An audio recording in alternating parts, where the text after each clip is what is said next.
Moi, je trouve que c'est très intéressant de vraiment prendre le temps. Dans le sens où on pourrait être tenté en tant que DRH, dirigeant, de se dire: «C'est quand même une demi-journée complète à prendre». Au final, je crois que l'enseignement d'aujourd'hui, c'est de se dire qu'on a eu l'occasion non seulement d'échanger sur les problématiques du terrain, sur les concepts qu'on peut proposer, mais aussi de pouvoir les visualiser, notamment à travers la solution qu'on a proposée.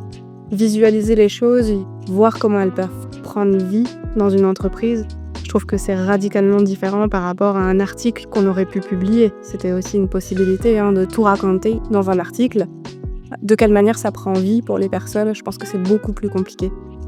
C'est aussi important à mon sens, surtout avec des métiers comme les ressources humaines qui sont encore fortement considérés comme des centres de coût, de pouvoir prendre le temps d'échanger sur les problématiques du moment, les problématiques par secteur, de la société de façon générale.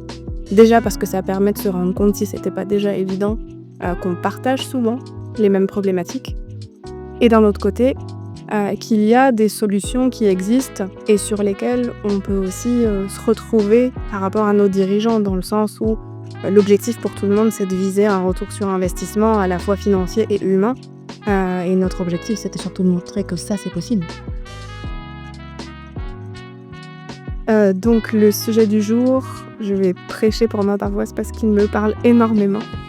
D'une part parce que, juste pour la petite anecdote, j'avais pas du tout prévu de faire ce métier à la base.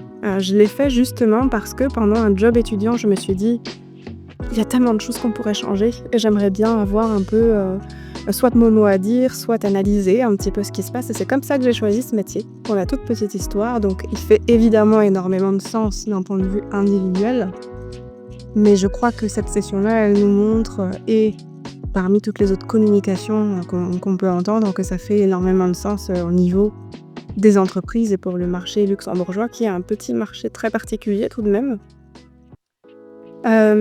Donc ce sujet-là de comment est-ce qu'on accompagne les entreprises à évaluer leur climat social, à renforcer leur capital social, je trouve que c'est un sujet d'entreprise et de société qui l'est depuis un petit temps, mais qui l'est d'autant plus aujourd'hui en post-Covid, quand même ça fait déjà 5-6 ans. Je pense que ça a eu l'air de faire beaucoup de sens pour les personnes aussi. Et ce sont des sujets qui existent depuis longtemps.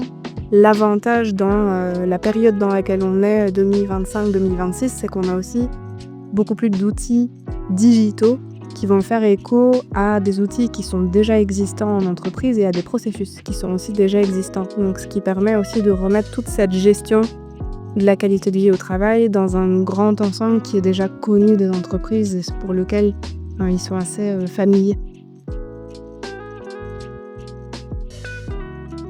Donc le message que j'aurais par rapport au sujet du jour pour n'importe quel dirigeant, directeur ou directrice des ressources humaines qui voudrait s'intéresser un petit peu plus à la gestion de son capital humain et à la prévention des risques psychosociaux, c'est de considérer cette thématique comme toutes les autres de l'entreprise.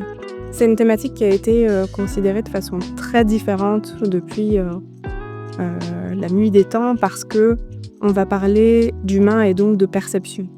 Les perceptions, c'est un petit peu difficile de se les approprier aujourd'hui en tant qu'entreprise, sauf que des années de science finalement nous permettent de savoir comment objectiver ces perceptions, ce qui va nous donner exactement la même chose que ce qu'on a pour plein d'autres facettes de la gestion d'entreprise.